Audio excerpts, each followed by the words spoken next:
Overwatch 2 retail patch notes May 14th, 2024. Overwatch 2 x Porsche. Overwatch 2 and Porsche team up for an electric collaboration to showcase the shared essence of these two high-performance brands in an all-new event. Experience the fusion with legendary Porsche Diva and Porsche Farah skins available now in the premium shop, plus earn other free high-voltage Porsche-themed cosmetics throughout the event challenges now through June 3rd. Competitive play updates. The motion protection modifier. The motion protection modifier has been moved from below the rank progress bar into the bar itself to improve visibility when a player is in the motion protection state. When the motion protection occurs, you will not be told when your progress is below that skill division's range. If you lose your demotion match, the skill rank adjustment will show only the adjustment from that match instead of the net total of that match and the adjustment of the previous match. So probably just like a visual update, I guess, so it doesn't feel that bad when your bar is going to drop by 50% or something like that. I guess. Maybe this is what's it. Until we see it in game, like when the motion protection modifier, we're going to see like in that rank progress bar. We'll see how it's gonna feel like, but volatile question mark? Where's volatile then?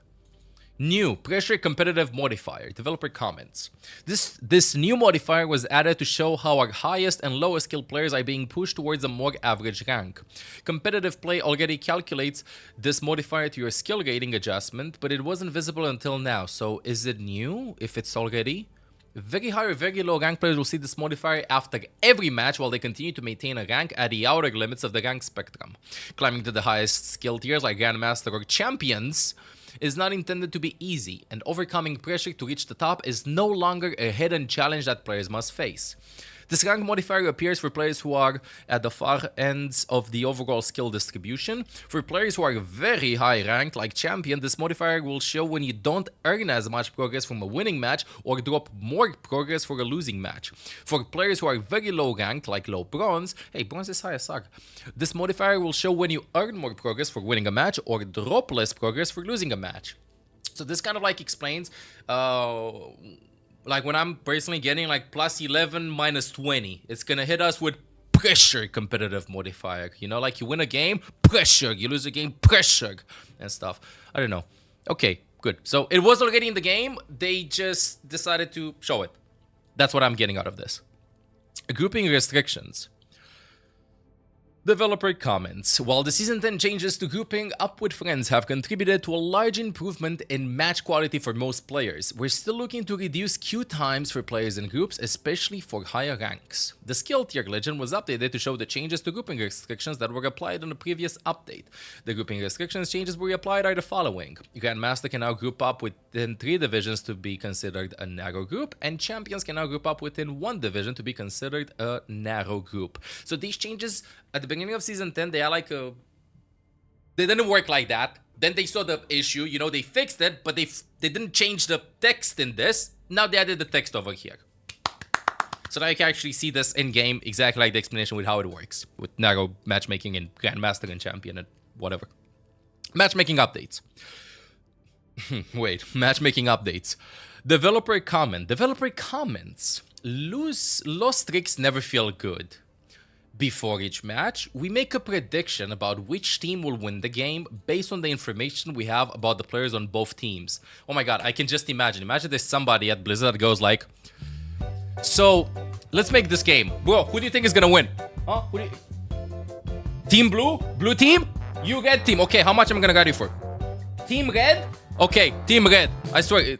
Okay. So this is how modifiers, we make a prediction about which team will win the game, based on the information we have about the players on both teams.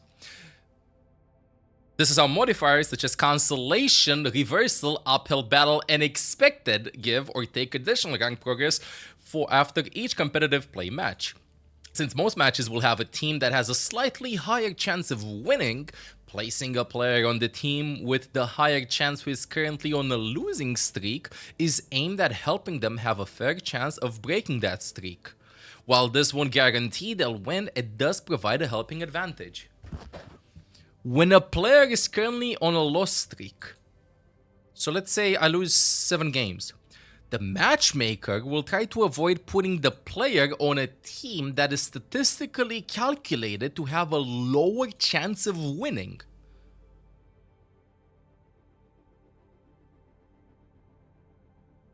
So loser's queue was real? Winning Wednesday is ruined? So wait a minute. So loses Q is real. Wait, no, hear me out. I always thought, maybe it was placebo. This is how I always viewed it. If I lose 10 or 12 games in a row, I will eventually get a game in which my team is going to be way better than their team, which was real, right? Which was real, right? But that could happen after 7 games, 8 games, 9 games, 10 games, 11 games, 12 games. It's just stopping unexpected happen when you're a losing streak. That's how it translates. It's just stopping unexpected happen when you're a losing streak. When a player currently is on a losing streak, the matchmaker will try to avoid putting the player on a team that is statistically calculated to have a lower chance of winning. Problem is, this is based off the expected, which is always wrong. It will try no guarantees. So, it's forcing unexpected. Like, you're not always a perfect 50-50 chance. It's impossible to have, like, a perfect 50-50 chance. But from what I understand is that TLDR, when you're going to be entering a losing streak, your next game should be more winnable. Right? Right? Kind of? I don't know. And again, it just says will try, basically. So before this, you could get incredibly unlucky. So let's say after losing streak happens, before this patch, it could be like 8 games lose streak, 9 games, 10 games, 11 games, 12 games, 13 games, and you might have been like always on the park that should have lost the game, statistically. But right now, it's going to force you to be on the team that should win the game. Right? That's how I understand it. I might be wrong with this.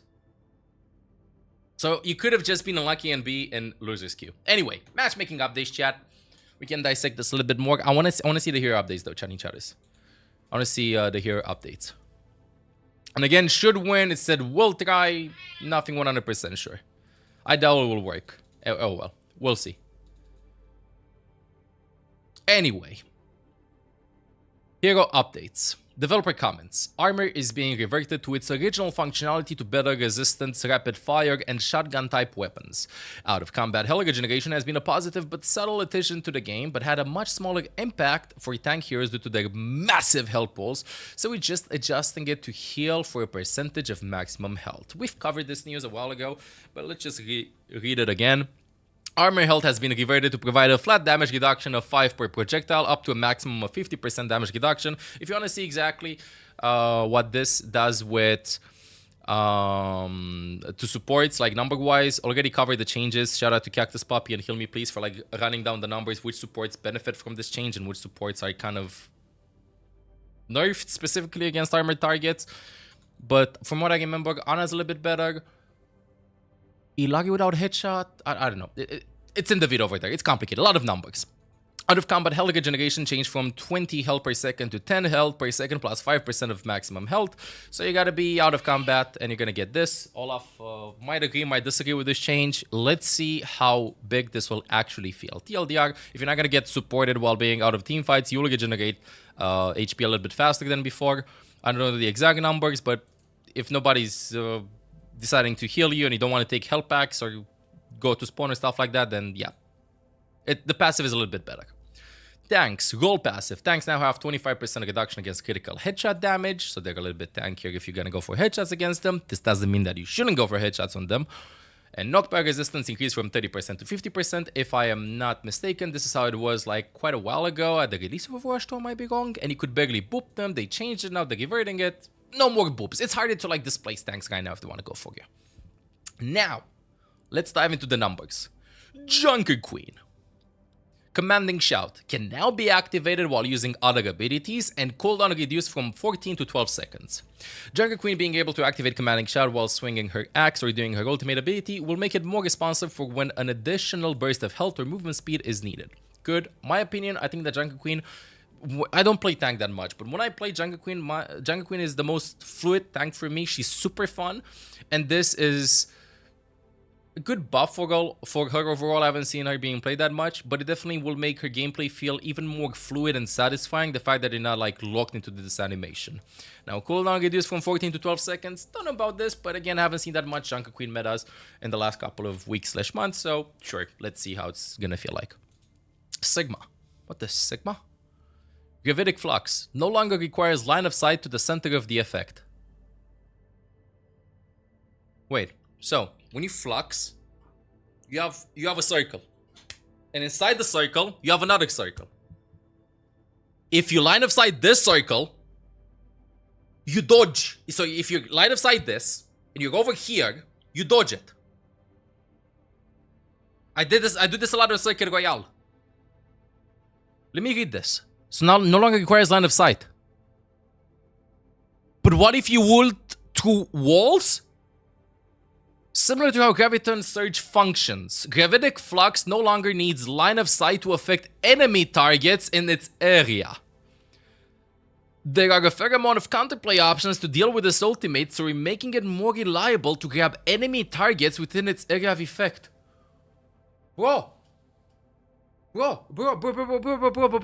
Correct me if I'm wrong, but doesn't the ultimate, like, the effect go through walls? I might be wrong. If you're around the corner now, wait. What? I want to see how this goes because you don't need line of sight. This was a huge. Okay, this is a good way of counterplaying Sigma. By the way, TikTok, hello, I'm here. I exist. I'm talking. I'm moving. What? Sorry about that. Just received a call. So you're right now. If you're within that huge area, you will get lifted. Okay, I want to see how this is in game, but this is a huge, unnecessary buff to Sigma. Huge, unnecessary buff to Sigma. It was already... Oh my god. Okay, let's continue reading. We're just 2 heroes in. Huge, unnecessary buff to Sigma, in my opinion. If this goes through walls, it's just broken. It is broken anyway. Moving on. And the thing is, I think that Sigma was okay overall, hero balance-wise and stuff. It's such a huge ultimate. Wrecking Ball. Impact damage increased from 50 to 60 on Grappling Claw. Pile Driver. Movement lockout duration for enemies increased from 0.5 to 0.75. Minefield damage increased from 130 to 165. And Explosion knockback increased from 5 to 10. So, I'll take more damage from getting hit by Wrecking Ball. If I get lifted up in the air, I'll stay more in the air, so more CC, which is something that they weren't aiming towards in Overwatch 2 and stuff, right? You know, like less CC. So if I'm playing Ana or Zenyatta or whatever, I'm gonna be lifted up way more. And also, knockback increased from 5 to 10. So if I get into a mine, I almost was like bounced to the other one. Will I just bounce to all the mines around me? Pinball mines? I want to... Oh, excuse me. I want to see how this is in game. And the damage also is huge. 2 mines and then you're dead on 250 HP characters. Yeah, Sigma, incredibly strong. Ball, strong. Zarya. Graviton Surge. Radius increased from 6 to 7 meters and duration increased from 3.5 to 4 seconds. Didn't we have these numbers a while ago? Am I misremembering? I think this is when Zarya was meta. A while ago. I remember 6 to 7 meters. So right now it's gonna be easier to like land Gravitons. It's back. Or in Overwatch 1 it was like this.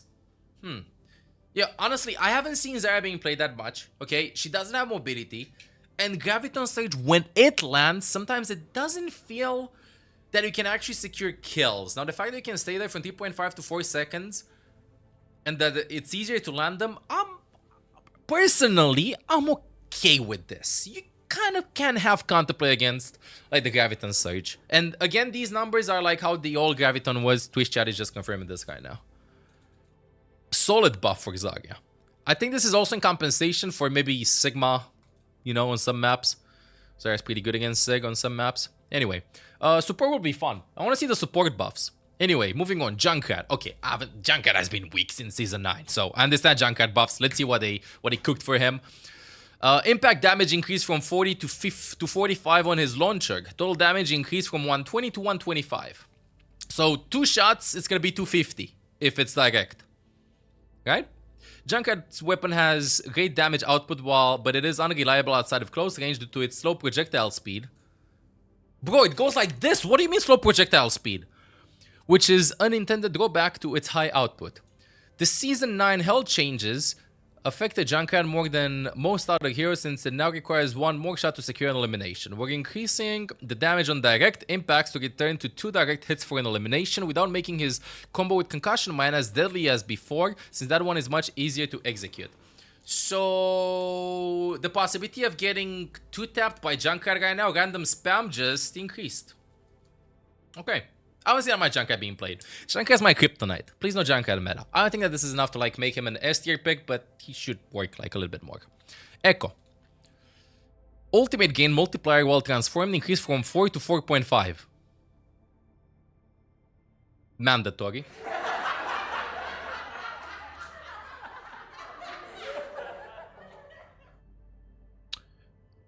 Excuse me. While the main benefit of duplicate is a second health pool, no, and the utility of another hero's abilities, it was often too difficult to charge an ultimate in duplicate time limit, so increasing the bonus multiplier slightly. Correct me if I'm wrong, but couldn't you get 4 or 5 pulse bombs? I am confusion. What, now I'm gonna do one hammer with Reinhardt and get this? I'm gonna have 8 pulse bombs? I don't know, but I don't know. I don't know about this buff. Olaf, I will feed you afterwards, I promise. Hanzo! Okay, Hanzo! Chat. Hanzo, since season 9, I haven't been seeing him that much. They brought the one-shot back, maybe? Let's see. I know a lot of Hanzo mains have been asking for buffs. Let's see what they cooked for Hanzo chatting chat is. Dragon Strike. Speed increase from 12 to 15 meters per second.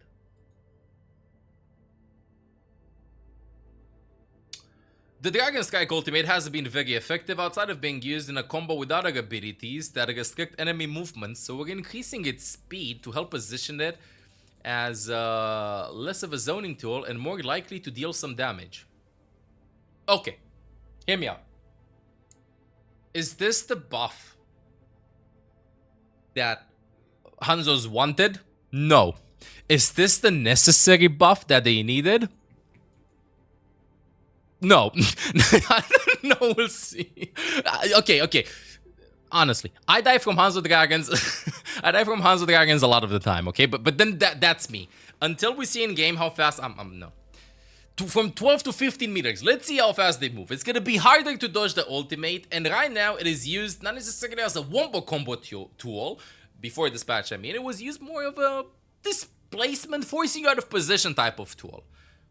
I'm curious on some maps and like some Hanzo Dragon spots if you actually, well, you can kite the dragon out, honestly. 25% faster is not noticeable because like, I feel like we're memeing on this, and I do think it's not it for Hanzo, but let's see how it's gonna feel because it's gonna be instead of like,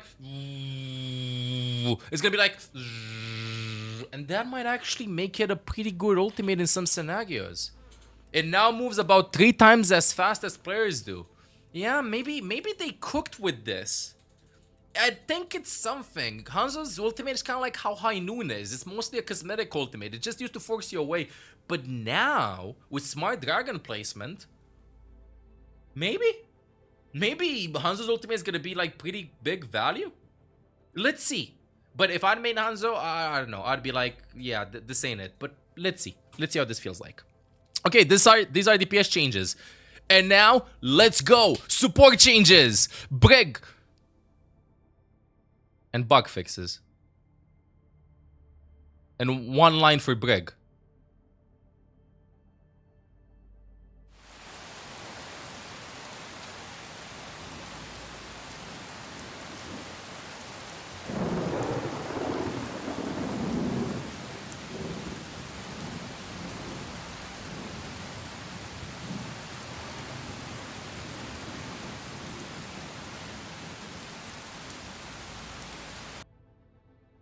Rally.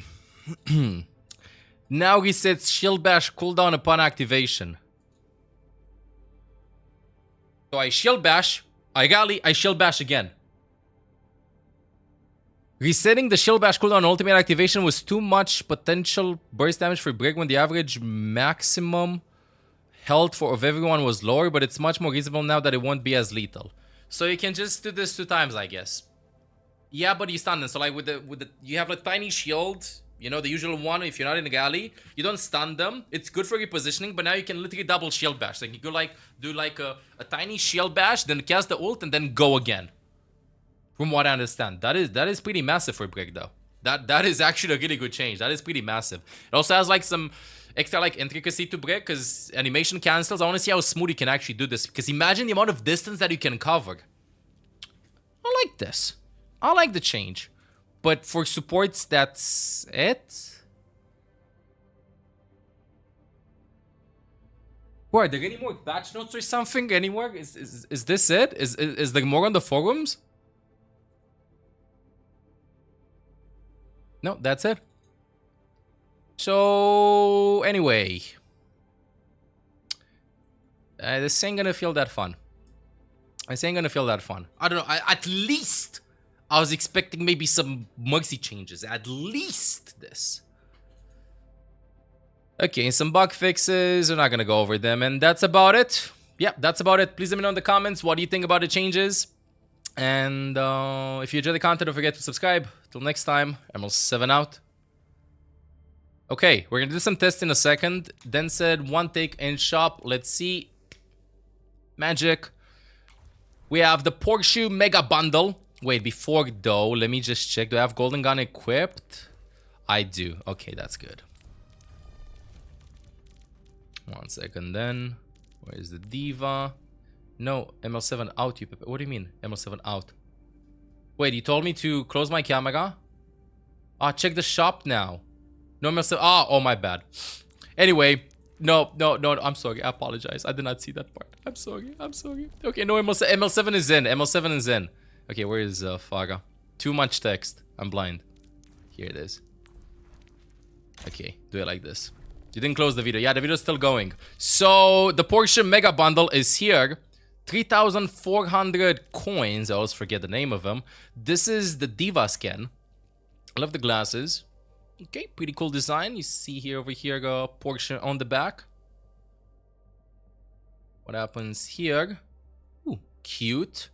Curious to see if you can actually see your ult charge, or is this just as a placeholder or something? Would be nice. The Diva Bomb icon over here. Okay, this is the Faga skin. Helmet looks cool. Huh? Is this moving fast? Wait, what is happening? Are you hearing this? There's smoke coming out of the skin. Pretty clean. Let me wiggle it around. You see here the Porsche icon. Ah, it's a wheel. She's rolling, overheating. Gun looking good too. Hopefully again, like you can see the ult charge. Test drive. On my way to lose this AUG.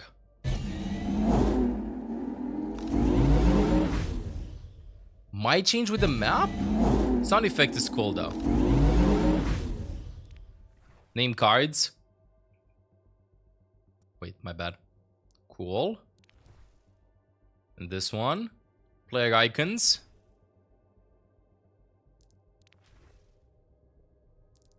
And finally, a spray. Yeah, and that's about it for the bundle.